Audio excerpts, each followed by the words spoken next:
Jack and Poy, kamukha mo si Empoy. O ano, papel ako, sinong panalo? O, tinan mo bastos tong bata na to.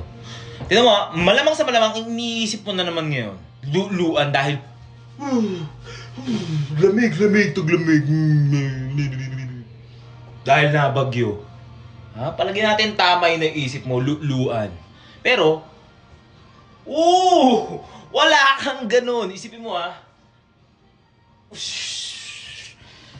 Sheesh! Ano nangyayari sa utak mo? Hindi na nag-function yung utak mo ng maayos. TikTok brains na. Green-minded ka na, bastos ka na bata ka. Kung ano naisip mo, luluan na, wala ka pang muscle. Wala na. Kumbaga, nakakalungkot yan, posisyon mo. Luluan all day. Hindi ka man lang naglulu tapos nag-gym, lulu ulit. Hindi ganun ginawa mo. Ang ginawa mo, luluan all day. Wala. Zero chance. Yan ba ang ini-invest mo?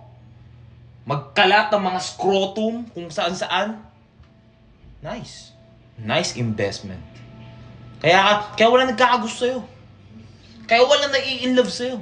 Kaya wala nagkaka-crush sa'yo. Kaya ka nabubuli sa school. Kaya ka inaasar. Kaya walang nalulupitan sa'yo. Kasi panay ka, lulu. Wala. Hindi mo man lang kayang pagsabayin na mag-gym ka, after nung doon ka maglulu. Hindi mo kayang gawin yun. Gusto mo, banat. Wala. Zero.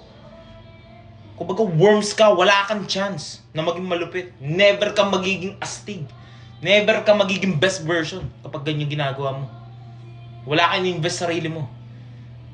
Wala lamig. Worms.